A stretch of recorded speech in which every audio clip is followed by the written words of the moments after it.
Hello, it's me, Ariza Gaming, and today I want to talk about the Bionic Booster Pack DLC for Oxygen Not Included in general. So this DLC came out in December 2024 and introduced the Bionic Duplicants to the game. So these 6 cyborg guys and gals have very different requirements than normal duplicates, which we'll go through in a minute.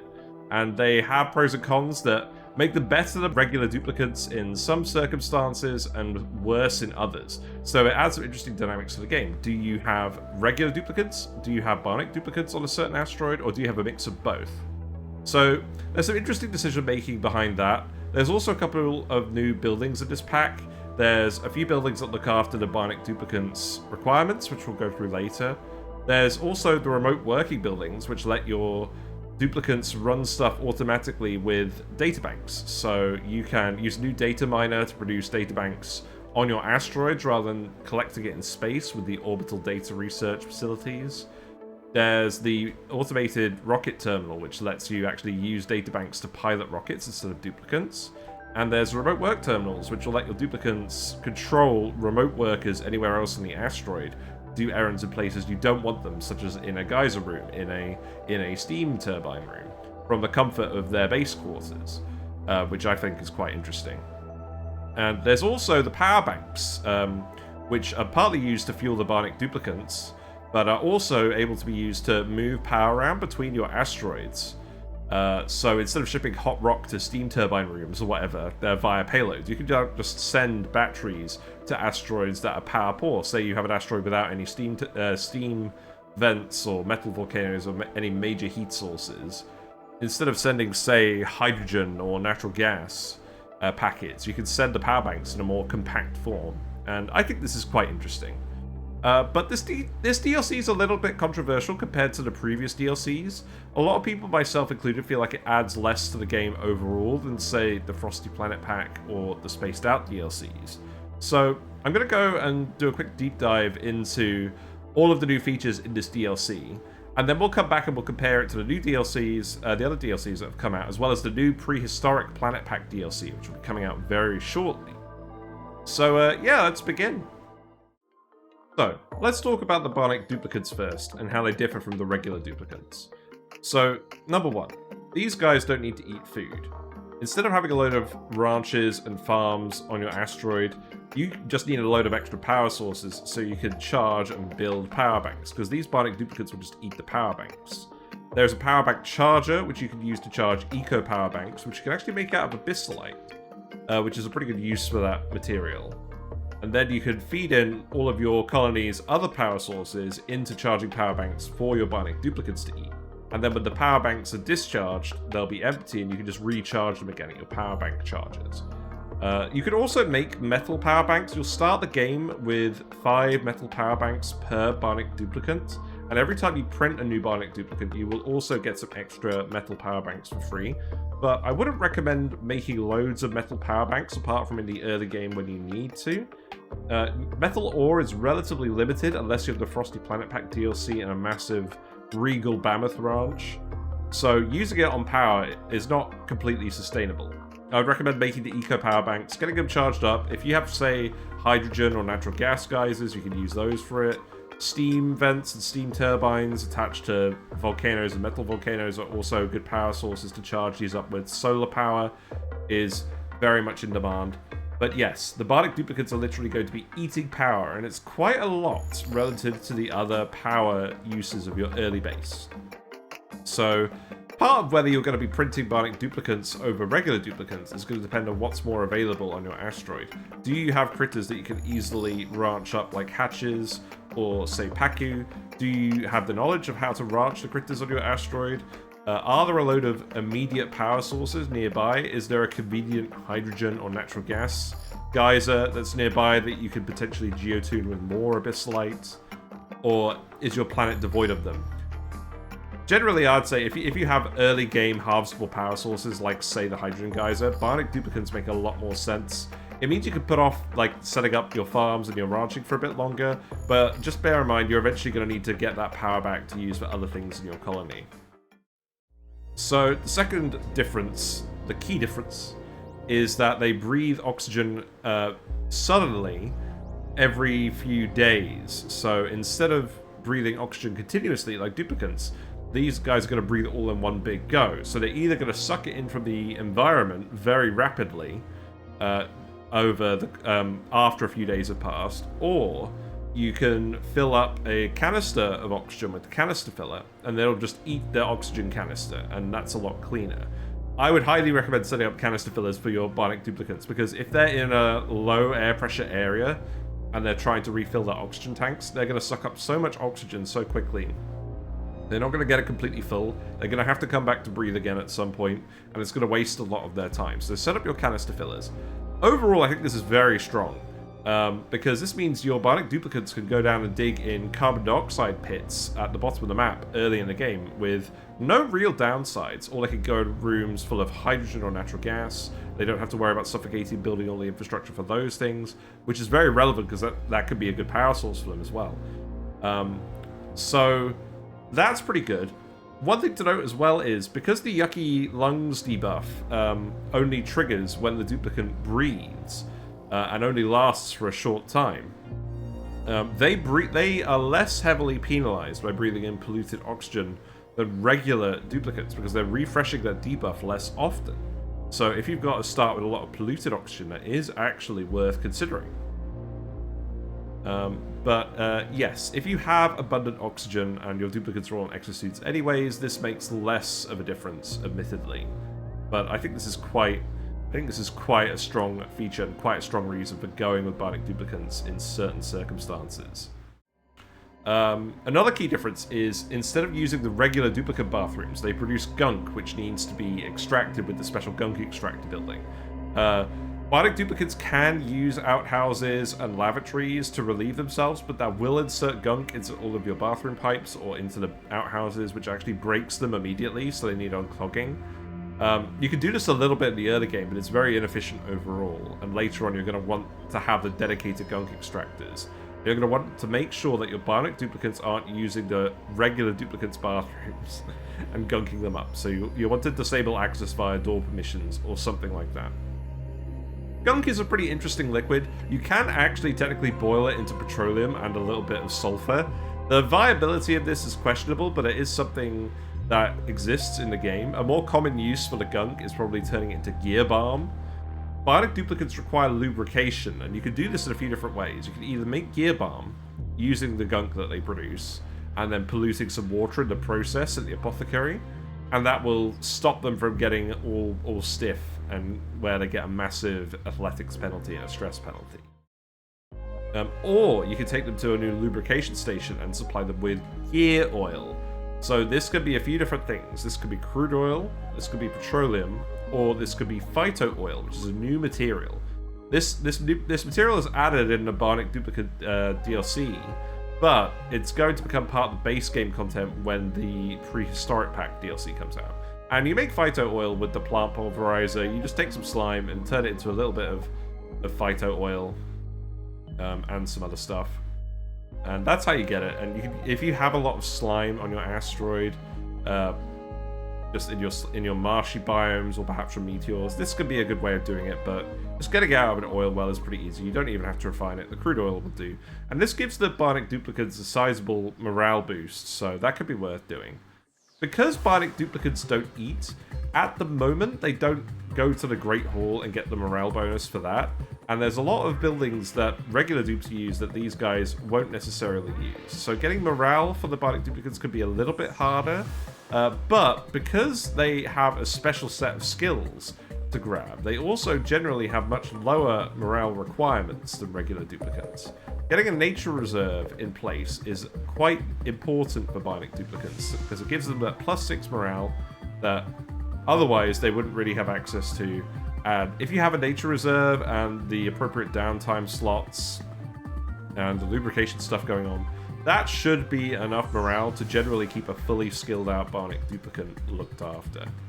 They are making it so that Bionic Duplicants will eat the power banks in Great Halls and thus get the Great Hall morale bonus in the Prehistoric Pack DLC. So that won't be too much of an issue for that much longer. But yes, that was certainly something I ran into on my Twitch playthrough. So yeah, bear in mind their morale sources are going to be slightly different from regular duplicants. Something else to mention is that they will get electric shocks. They get stressed. If they stand in liquids, they are going to rapidly increase in stress. And if their stress reaches 100%, either through that or through general neglect, they are going to produce electric shocks, they're going to damage nearby power sources, they're going to run around, and they're going to discharge their power banks. So all of the capacity is going to get drained out into the environment, damaging things, and then they're going to be incapacitated. If a Bionic Duplicant runs out of power, they will be incapacitated, and they won't immediately die, but they will still consume oxygen out of their tanks, and they won't be able to refill them. So eventually they will suffocate if you leave them incapacitated for too long. So you need another Duplicant, Bionic or not, to go and give them a new power bank. If you have one Bionic Duplicant on an asteroid on their own and they get incapacitated, they will need someone to rescue them. So bear that in mind. And yes, if you're going to have Bionic Duplicants going anywhere near liquids on the floor, they either need to be in an Atmos suit or they need to not really be there. Use door permissions to make sure they're not going in areas with liquids on the floor, and just keep your base tidy. Make sure liquefiables are stored somewhere so they're not constantly melting and refreezing. I've had that happen a lot as well. So Bionic Duplicants can also have one of two different overjoyed responses. The Flash Mobber dances during downtime and reduces stress, and they give nearby Duplicants the hyped status effect, which gives them a big bonus to the machinery attribute, and gives them stress reduction for 2 cycles. So this is great if you have a colony with a lot of operators, but otherwise the other overjoyed responses from the regular Duplicants give a wider range of skill point bonuses, so I think they're generally more useful. But the stress reduction can be nice if you haven't got other stress reduction sources set up on your asteroids yet. And then the Rainmaker overjoyed reaction, the Duplicant will just produce more free microchips during their downtime. So this is great if you've got less refined metal and you want to spec up your other Bionic Duplicants, or maybe tune up some power sources. It will save you some metal, but considering how easy microchips are to make with the new power control station, especially if you have skilled operators in your base, and how relatively cheap they are for a metals cost, this doesn't seem amazing either, but maybe I'm just getting the wrong end of it. I don't find the overjoyed responses from Bionic Duplicants to be significant compared to regular Duplicants as well, so just bear that in mind. So, moving on, let's talk about the rest of the content from this DLC. So, there's a number of new buildings. Obviously, the power banks that the Bionic Duplicants need to function, you gotta charge them and make them somehow. You can make them with the crafting station, or the more advanced ones need to be made with the new soldering station, which requires more power. And you charge up the power banks with the power bank charger. This lets you charge eco power banks off of your base's power sources. Pretty important building. It's nice that you can basically take your centralized power from your base and turn it into decentralized power to either give to your Bionic Duplicants or send to other asteroids. I think this is a really nice addition to the game.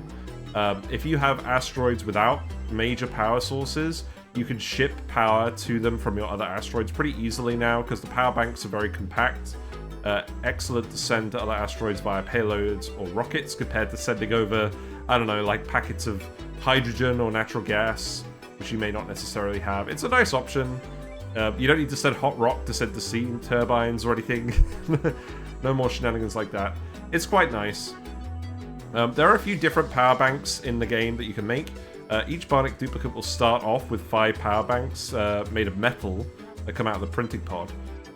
And whenever you print them, they'll come with another extra 5 metal power banks.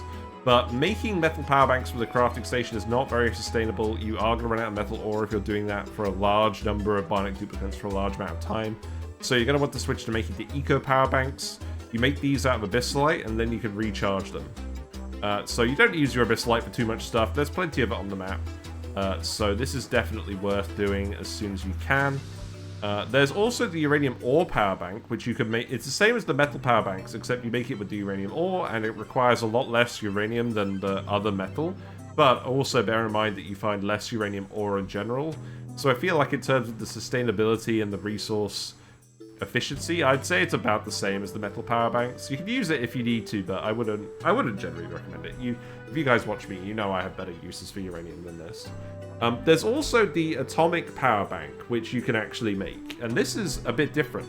It's not very well suited to the Bionic Duplicants because it only produces 60 watts, which isn't enough to run a Bionic Duplicant. Each Bionic Duplicant requires 200 watts of continuous power.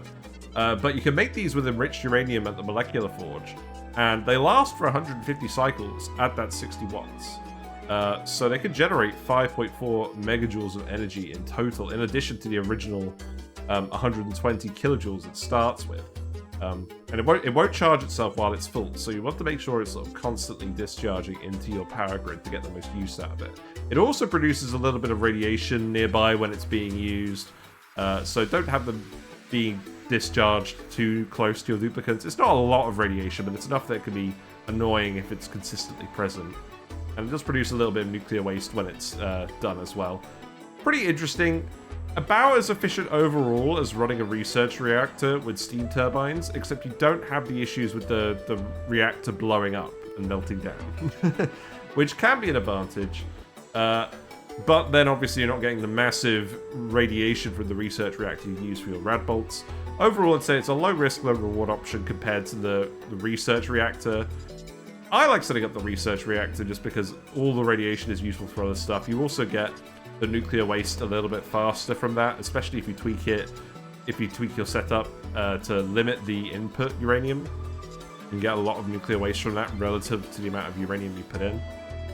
And yeah, I'm glad this is in the game, but again, I don't think it's something that you're really going to be going out of your way for, and this is how I feel about a lot of the new buildings and extra content in the DLC. It's all side grades. It's not stuff that really ends up being relevant in most of your runs unless you end up making it relevant, which I feel like is a weakness of the DLC. The main other interesting content in the game is the data bank management. There are new ways of making and using data banks. So the data miner will produce data banks automatically from plastic and doesn't require duplicate operation. However, the rate at which it produces them is a fair bit slower than the orbital data research facility, unless you manage to supercool it. If you manage to get it down to really, really cold temperatures, like supercoolant cold temperatures, then it can get quite efficient in how quickly it's producing them. It's still going to be less than an orbital data duplicant, and it requires a fair bit of power, 1 kilowatt each exactly. But this can be preferable to sending your duplicants out into space missions to get the databanks. The only thing I would say is the technology required to actually get this requires a lot of databanks in the first place. So you are going to need to send your duplicants up for a couple of orbital data missions to even unlock this building to begin with. So not really useful early on at all. But late game, if you don't fancy automating your rockets and sending your duplicants out for that, you can set this up in your base instead with the coolant. And it can be good, but again, it's kind of like a win more thing. Like, if you're in the position where you can get your data miner working for you to make data banks, you've kind of already won the game, more or less. Like, you've already solved all of the problems that you need to solve in your game. So it's a nice addition, but it feels a little bit too optional. I guess it's where they added an achievement for getting it running at max efficiency. But the data banks do actually have a few more uses now. There's the remote worker dock and the controller, which let your duplicants operate a little remote android anywhere else on the asteroid to go and do duplicant required tasks in dangerous rooms. Like, say you have your metal refinery set up in a steam room, or say you've got an oil refinery set up in your natural gas room, so all the extra natural gas goes somewhere else. You can have your duplicants operate those buildings from the comfort of their base instead of having to travel all the way down there in Atmos suits. Again, I'm not sure really how necessary this is. The duplicant still needs to be on the asteroid to do the task, so it's not like you can use it to get around sending duplicants to the superconductive asteroid. And by the time you've actually unlocked this with all the databanks needed for that, and you've actually got databank production going for this, you're probably going to have Atmos suits. So it feels like it could potentially be an efficiency upgrade, but again, it comes so late game, I feel like it doesn't really matter too much. And then lastly, we've got the robo-pilot modules and capsules for the rockets. These let you send rockets into space without duplicants, so you can go and do automatic resource harvesting missions without your duplicants, and you just feed them databanks. I think this is a really good addition. The space content from the Spaced Out DLC feels a little bit impenetrable Like, if you're like me and you're just like setting up the duplicates in your asteroid, sending your duplicates into space constantly to do tasks can get a little bit annoying. And it's nice that there is an alternative to this these days. But again, you're gonna need to do the initial space travel to get the data banks to get this going. But I like that it encourages people to go and get the resources harvested from those space point of interests more. And again, you need the Spaced Out DLC to use the pilot module, obviously. I like this edition. I think that's one of the stronger building additions from this pack. It's an optional choice that feels worth taking more so than the other options. And then we also have the Flydo, which is a new little helpful buddy that you can make that flies around the asteroid and delivers resources to things. It's kind of like a sweepy, except it can fly. You can make it with plastic, and you can run it off your power banks. Instead of the sweepy, which charges at its station, you just feed the Flydo's power banks so they can go and fly wherever. These guys are pretty helpful, but you don't want too many of them flying around because the flying entities in this game cause a lot of lag. And lag seems to be the killer of a lot of late game runs. So potentially helpful to set up early on, especially if you've got an asteroid where it's quite open and you don't have a huge amount of access ladders for things. But again, it feels very optional. It doesn't feel like it's significantly better than the tools you already have in the game to get your duplicates to complete tasks and build things with. It just feels like a side grade that you're kind of doing because you bought the DLC and you want to see how it looks. And that's most of the new content in the Bionic Booster Pack DLC. And that's generally my thoughts on the DLC. The Bionic Duplicants add some interesting decisions, and the new buildings add some less interesting decisions. But it's all optional. You don't need to use Bionic Duplicants to feel like you've got a complete experience with this game and all of the problem-solving shenanigans that you want to do. So yeah, that's pretty much all of the new content from the Bionic Booster Pack DLC. There's no new planet this time, or any extra planet types this time. So it's just the Bionic Duplicants and a couple of extra buildings that are quite late game and quite optional at that. And I think the Bionic Duplicants themselves add a lot of interesting decisions. It can be worth using them early on, but overall, I feel like the content from this DLC is very optional. I think if you like Oxygen Not Included and you're just curious to see how it all functions, it's worth getting, but I feel like you could have a very complete experience of Oxygen Not Included with the other DLCs without this DLC. I feel like you're not actually missing out on that much not buying this DLC, which is a real shame. It's priced the same as the other planet packs, and Spaced Out is only a little bit more expensive at that. And the amount of content I feel like you get in the Frosty Planet Pack DLC is generally more, like the new material types, the new story trait, the new asteroid, and just the critter resource loops in that new content adds. I feel like that adds a lot more to the game, gives you more sustained, meaningful choices to make throughout the game. I like the new Bionic Duplicants, but I almost feel like this is content that would have eventually come out in a free update in the past. And is it worth your money? Yes, I think it is worth your money. I think anything involving Oxygen Not Included is worth your money. It's still relatively cheap compared to a lot of content in other games, but I feel like it's definitely the weakest overall DLC that Clay has put out for this game so far in terms of the amount of stuff in the content, and also like the actual narrative and benefit from having the DLC. So what would I do to improve this? I think perhaps a little bit of tweaking could be involved. Tweak the skill trees for the Bionic Duplicants so you have more meaningful choices with that overall. Don't make it so that you're just literally specking up every single Bionic Duplicant the same way. It's nice that they're reconfigurable, but it feels boring how similar they are throughout the entire game. It's nice that they're similar in the sense that you can reconfigure them, but you do the same thing with each one, and it just gets kind of old. Something else I would do, I talked about this in the Frosty Planet Pack review. I would love if they added a planet for the Bionic Duplicants that really emphasized their strengths and weaknesses. You can make a synthetic asteroid for them to go and explore, which doesn't have a lot of water sources, but has a lot of metal, has a lot of oil wells, and has a lot of power sources, like, say, hydrogen and natural gas vents. So you use them to get your Bionic Duplicants online, and you have to get the oil processing done to actually get oxygen via the water output from the oil refinery process to get the Bionic Duplicants breathing. You could also have like a load of rust and salt there, so that you use the rusty oxidizers to get them going, and have it without critters. So you have this asteroid where you've got fewer entities, there's less lag, there's a completely different start to the game, and completely different like process to getting your colony sustainable, and it really makes the Bionic Duplicants shine in their own context. It teaches players how to use them effectively, and then it recontextualizes how you would use them in the other asteroids and in the other contexts added from other DLCs and in the game.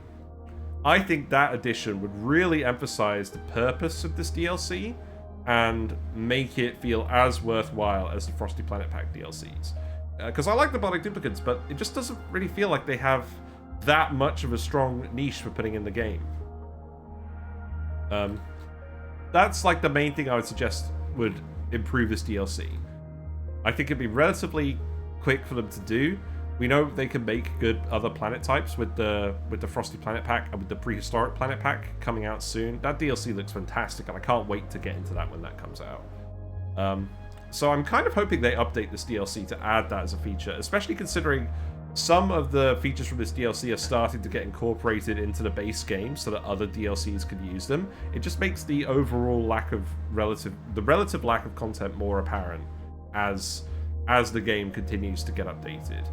Or they could make it slightly cheaper than the other DLCs. I'd be happy with either or, but I think it makes more sense for them to add more content. And at the end of the day, Oxygen Not Included is always a fantastic game in terms of bang for your buck. There's so much content in this game, so many things to do. It's very cheap, even with the DLCs. It's very cheap. You can get them all in the bundle. Hundreds of hours of entertainment, and this is more or less just like, I've played this for thousands of hours on Twitch and on YouTube, and this is just me giving my honest feedback about it. I still like this DLC. I think it is worth getting if you're a fan of the game. But get the other DLCs first if you're on the fence. That's my perspective on it, and I really hope they do add the synthetic planet. I would love to see something like that. But yeah, let me know what your thoughts are in the comments. If you like this DLC, if you like the Bionic Duplicants, have you gone up to any really specific builds involving the Bionic Duplicants or the new tools that allow you to solve problems in ways that you couldn't in the original game? I did quite like actually taming magma volcanoes using a combination of sweepies and Flydos to get the magma into bottles, so I could just put that into the geothermal power plant. We did that on Twitch, and that was a good use case for the Flydos. I think is pretty neat. But let me know what you've done with this content in the game. I really want to see people pushing this stuff to the limit, and I want to see how people potentially use it in the early game as well to make meaningful differences. We're using it on our Twitch run at the moment. We're just about to colonize a load of new asteroids in our Sour Gas or Bust run with the Bionic Duplicants. So we're going to see how that goes, and hopefully I'll see you there. But we'll be back shortly to review the Prehistoric Planet Pack DLC as well, once we've actually played that. Once we've played that and gotten a feel for all the new critters and the Demolior asteroid. So really looking forward to that. But take care, everyone, and I'll let Whiskers see us out. Bye for now.